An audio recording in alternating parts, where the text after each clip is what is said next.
Hello friends, आपका स्वागत है हमारे आर के क्लासेस में। हम आपके लिए लेकर आए हुए हैं टीजीटी पीजीटी या फिर एलटी का या फिर अदर एग्ज़ाम जियोग्राफी का प्रेस्टिज सेट। चलिए हम अपने क्वेश्चन तरफ पढ़ते हैं। पहला क्वेश्चन हमारा है, हिमालय पर्वत को 3 मुख्य समानांतर श्रेणियों में बांटा जाता है।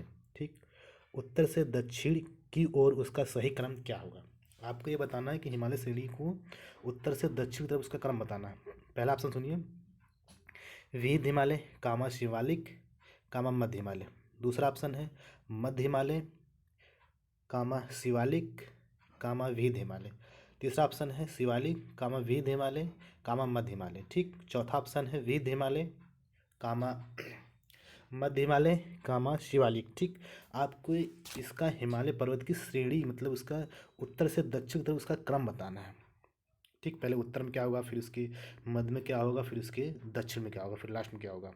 इसका फटाफट आंसर बताइए। इसका पहला आंसर होगा, इसका हमारा आंसर होगा, आंसर डी होगा। क्या होगा? डी होगा। पहले क्या होगा, फिर विविध हिमालय होगा, फिर मध्य हिमालय होगा, फिर शिवालिक होगा। ठीक, चलिए हम बढ़ते अपने नेक्स्ट क्वेश्चन तरफ। हमारा अगला क्वेश्चन है, तापी नदी के संदर्भ में निम्नलिखित में से कौन सा कथन सत्य है। ठीक, पहला है कोर्ट का क्वेश्चन है, तापी नदी सतपुड़ा पर्वत श्रेणी के दक्षिण में बहती है। ठीक, दूसरा है तापी नदी भारतीय प्रायद्वीप की एकमात्र नदी है जो पूरब से पश्चिम की ओर बहती है। ठीक, तीसरा है तापी नदी उत्तर में अजंता और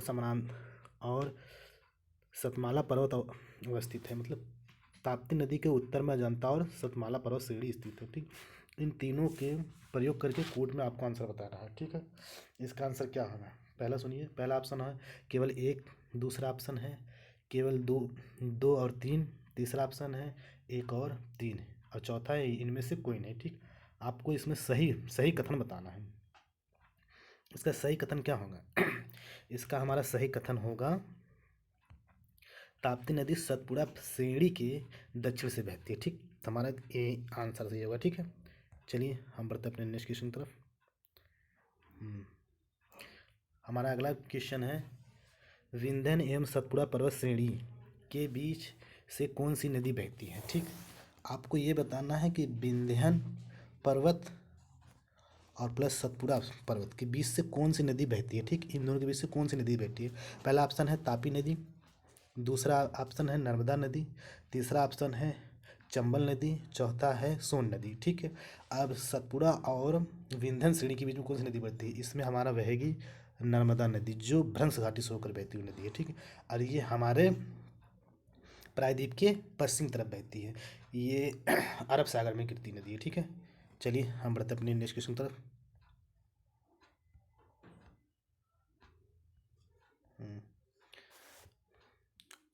अगला क्वेश्चन है, भारत के कितने राज्य कम से कम 2 देशों के साथ अपनी सीमा को साझा करते हैं। ठीक, फिर से एक बार क्वेश्चन सुनिए, भारत के कितने राज्य कम से कम 2 देशों के साथ अपनी सीमा को साझा करते हैं। ठीक, आपको ये बताना है कि भारत के ऐसे कितने राज्य हैं जो 2 देशों के साथ उनकी सीमा टच होती है। ठीक है, आपको ये बताना है, फटाफट बताइए। इसका आंसर हमारा पहले में क्या है, ए में 8 राज्य, बी में 9 राज्य, सी में 7 राज्य और डी में 6 राज्य। बताओ ये कितने राज्य ऐसे हैं जो 2 देशों की सीमा के साथ लगे हुए हैं। हमारा आंसर होगा सी, 7 राज्य जो हैं 2 देशों की सीमा के साथ लगे हुए हैं। ठीक है, अब उनका क्रम सुनिए। पहला है जिससे 7 राज्य, उत्तराखंड। उत्तराखंड जो है हमारा नेपाल और चीन से लगा हुआ है। सिक्किम नेपाल, भूटान और चाइना से लगा हुआ है। अरुणाचल प्रदेश नेपाल नहीं सॉरी चीन, भूटान और म्यांमार से लगा हुआ है। असम जो है हमारा ये भूटान और बांग्लादेश से लगा हुआ है। पश्चिम बंगाल बांग्लादेश से लगा हुआ है, भूटान और नेपाल से लगा हुआ है। और मिजोरम जो है बांग्लादेश और म्यांमार से लगा। ठीक है, चलिए हम बढ़ते अपने नेक्स्ट क्वेश्चन तरफ। हमारा अगला क्वेश्चन है, निम्नलिखित में से भारत के कौन से राज्य 3 तरफ से अंतर्राष्ट्रीय सीमाओं से घिरे हैं। ठीक, आपको ये बताना है कि इन चारों राज्यों में से 3 तरफ से जो घिरा हुआ राज्य कौन कौन से हैं। ठीक, ये कूट का क्वेश्चन है। पहला है आपको बताना मणिपुर, दूसरा असम, तीसरा सिक्किम, चौथा त्रिपुरा। अब इन कोटों का प्रयोग करते बताना। ऑप्शन सुनिए, पहले में 1 और 3, दूसरे में 2 और 4, तीसरे में 3 और 4 और चौथे में 2, 3 एवं 4। ठीक, बताओ फटाफट इसका आंसर क्या होगा। इसका हमारा आंसर होगा,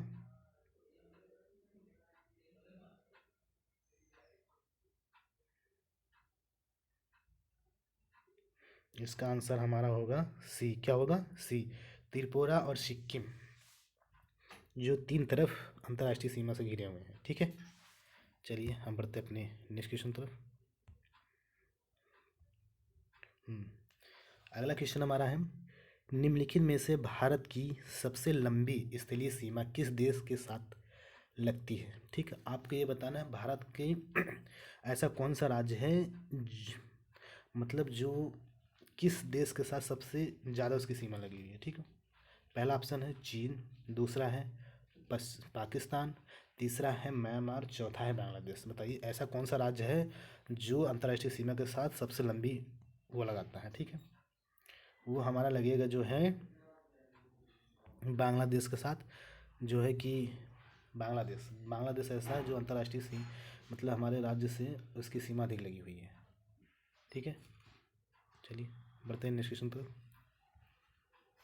हमारा अगला क्वेश्चन है, भारत की स्थलीय सीमा कितने देशों के साथ जुड़ी है। ठीक है, आपको ये बताना है कि भारत की स्थलीय सीमा कितने देशों के साथ जुड़ी है।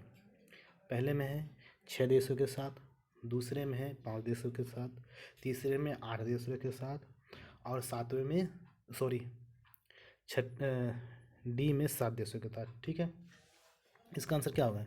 इसका हमारा आंसर होगा 7 देशों के साथ स्थलीय सीमा लगी हुई है भारत की। ठीक है, अब कौन कौन से देश सुनिए।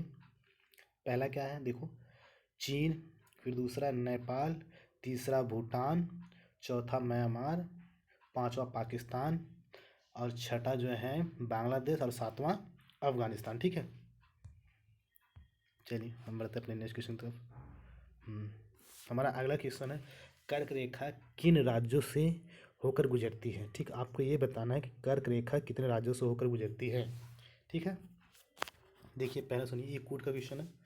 पहला है गुजरात, दूसरा राजस्थान, तीसरा त्रिपुरा, चौथा मिजोरम। ठीक, अब कोड का प्रयोग करते हुए बताना। अब ऑप्शन सुनिए आप, ए में केवल 1 और 2, बी में केवल 1, 3 और 4, सी में केवल 2, 3 और 4 और डी में उपरोक्त सभी।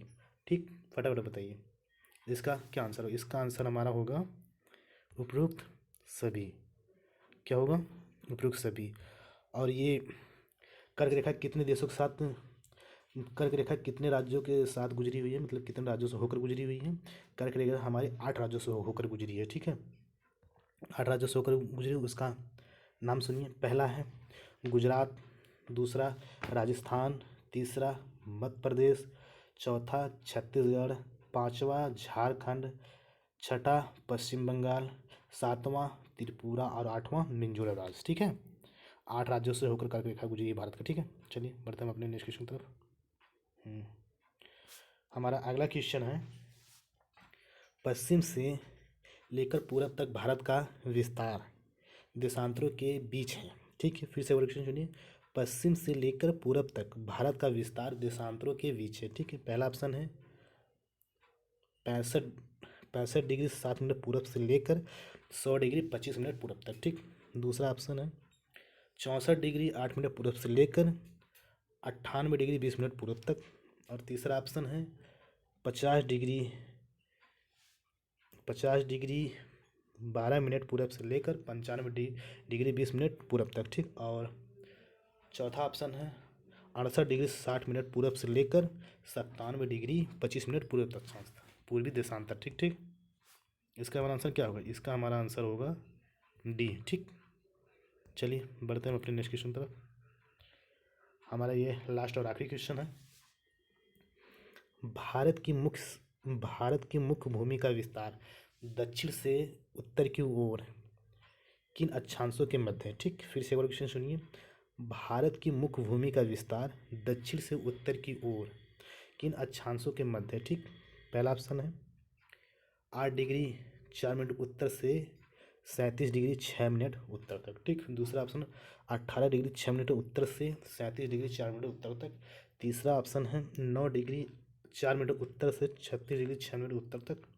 और चौथा ऑप्शन है 7 डिग्री 6 मिनट उत्तर से 38 डिग्री 4 मिनट उत्तर तक। ठीक, इसका आंसर बताइए फटाफट। इसका हमारा आंसर होगा 8 डिग्री 4 मिनट उत्तर से 37 डिग्री 6 मिनट उत्तर तक। ठीक, हमारा आंसर ये सही होगा। ठीक है,